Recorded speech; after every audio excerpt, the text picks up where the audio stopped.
pecadores, agora e na hora de nossa morte. Amém.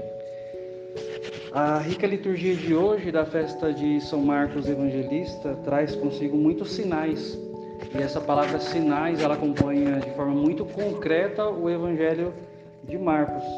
Por isso vale a pena a gente começar esta reflexão e partilha, lembrando dos seres viventes que representam os evangelistas. Marcos traz como a representação do animal o leão. Leão esse que ele inicia o seu evangelho falando de João Batista no deserto.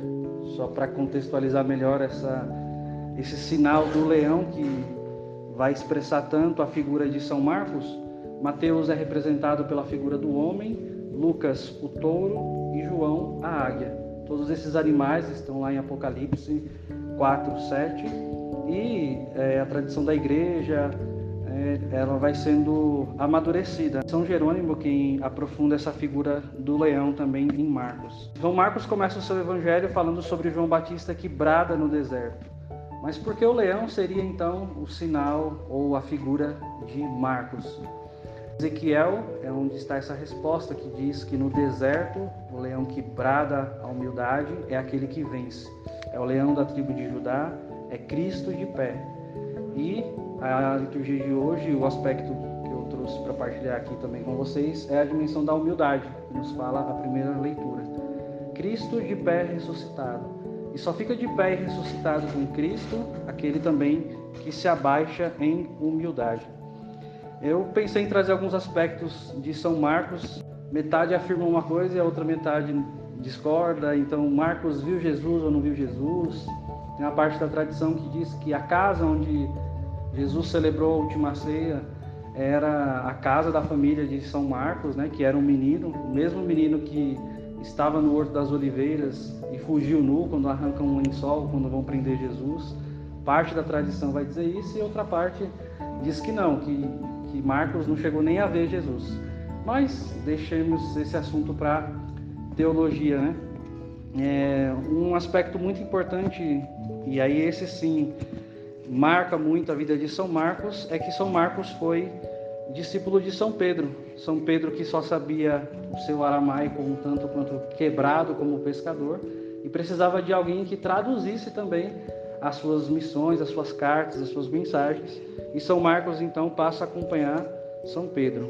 Outras coisas importantes é que Marcos era primo de Barnabé e também acompanhou São Paulo na sua primeira viagem. Apenas alguns aspectos históricos para ter conteúdo, né? A reflexão.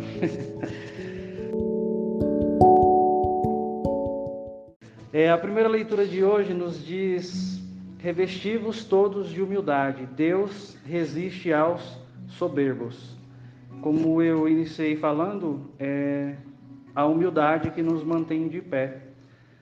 Se nós pararmos para pensar um pouco, desde da Páscoa, né, da nossa vigília pascal até hoje, todas as aparições de Jesus fazem com que nós percebamos que Jesus caminha conosco.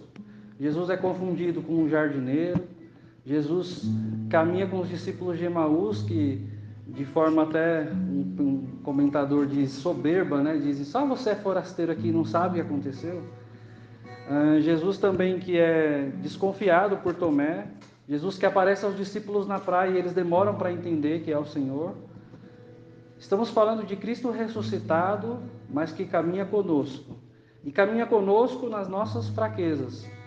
E pode acontecer, irmãos, de termos vivido toda a Semana Santa, termos feito essa passagem, ao menos na liturgia com Cristo, e ainda não reconhecermos o ressuscitado, que brilha nas nossas paróquias, que brilha no Círio Pascal, mas que ainda pode não ter alcançado o nosso coração.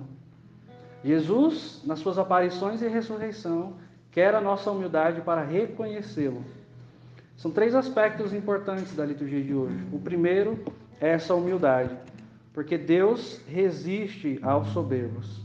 Só os pequenos podem reconhecê-lo. E por isso nos fala a carta de São Pedro: lançai todas as vossas preocupações, todas as vossas preocupações, tudo aquilo que rouba o nosso coração de estar totalmente em Deus, totalmente na ressurreição. Diante dessas aparições, algo que precisa estar vivo no nosso coração é que as dores podem nos cegar, é que os nossos pecados podem nos cegar, é que as nossas misérias e a nossa lentidão pode nos fazer não perceber Deus. Enquanto eu rezava com a liturgia de hoje, eu me lembrava do Seu Zé. Seu Zé foi um senhor que salvou a minha Páscoa de 2018. Eu estava num lugar bem de sertão e o Seu Zé todos os dias aparecia na nossa casa para almoçar. Ele pegava a refeição e ele saía. E eu tinha vivido uma quaresma e uma Semana Santa daquela, cansado, né? Preocupado com tudo. E depois que passa a Páscoa, você fica, nossa, o que eu faço agora, né? Cego pela dor, né? Pelo cansaço que pode nos acometer. E eu me lembro que, isso aqui é um testemunho muito simples, né? Singelo até. O meu chinelo quebrou e eu fui atender o Seu Zé descalço. O Seu Zé era um morador de rua. No dia seguinte, quando toca a campainha, o Seu Zé pede para me chamar. E eu fui até o portão e o Seu Zé me trouxe um chinelo. Um morador de rua me trouxe um chinelo. E ele me disse a seguinte frase: um filho de Deus nunca deve permanecer desamparado. Desse jeito. E eu fiquei pensando, constrangido com aquele momento, né? Que a minha Páscoa naquele momento estava fazendo todo o sentido. Não só isso, o Seu Zé tirou de uma outra sacolinha plástica um outro par de chinelo e disse: esse aqui é para quando quebrar esse. E eu pensando, Deus ele está sempre além. Deus ele vai sempre à frente dos nossos passos, né? E é essa humildade que vai permitir com que nós enxerguemos Cristo ressuscitado, né?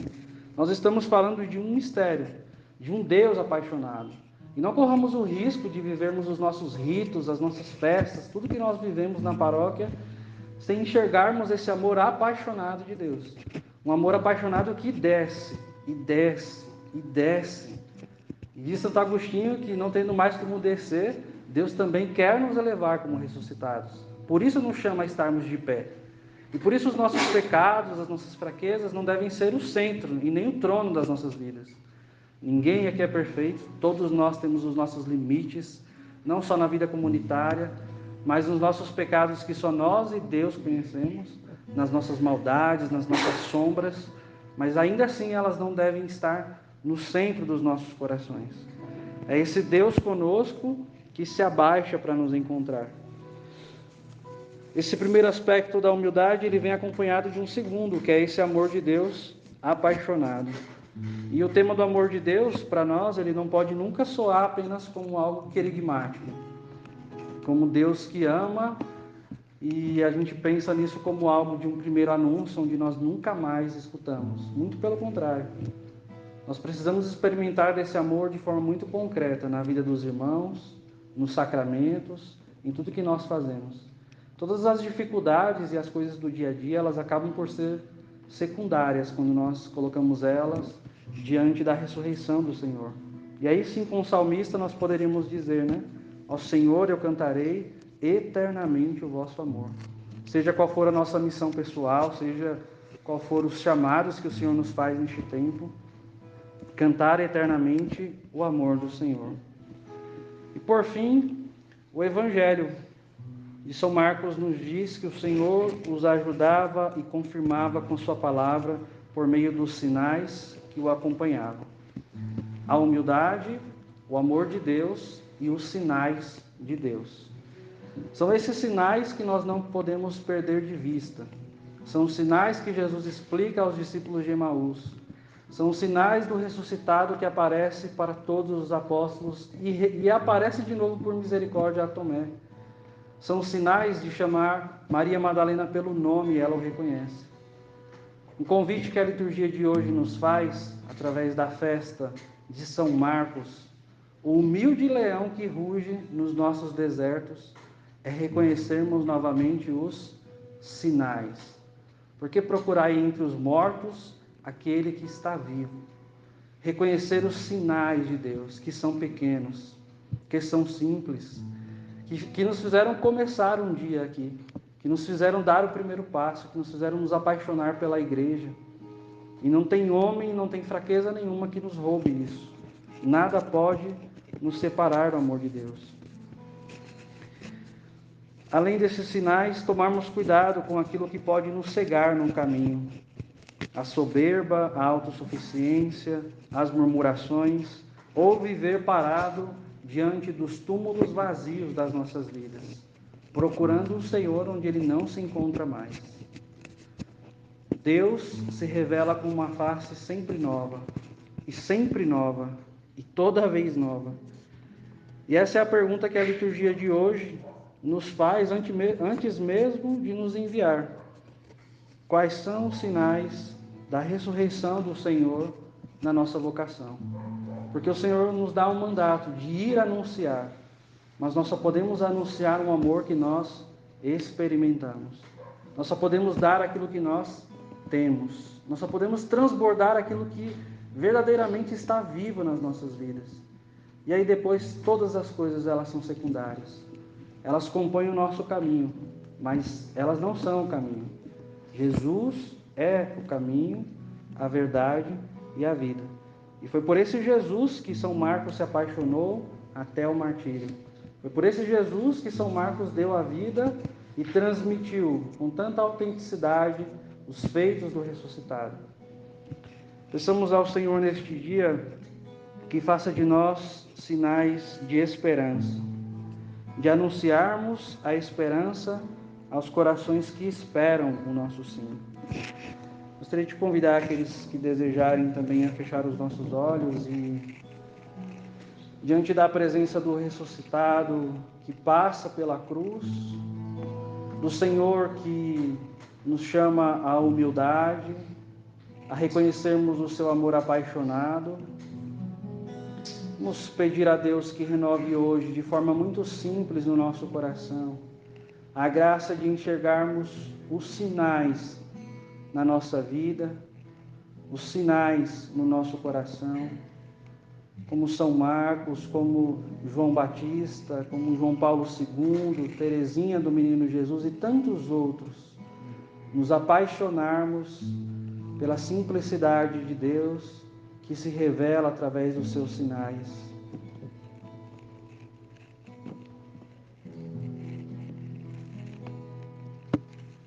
Só por ti, Jesus,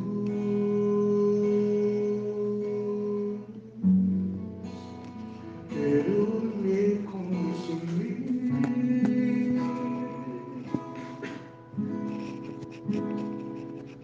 com vela que queima no altar e consumir de amor, só por ti, Jesus,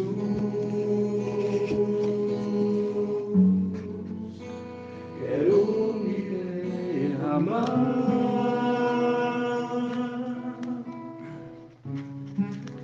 como o rio se entrega ao mar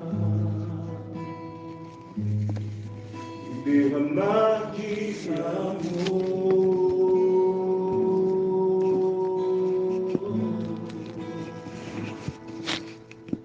Pois tu és o meu amparo, meu refúgio, és a alegria de minha alma.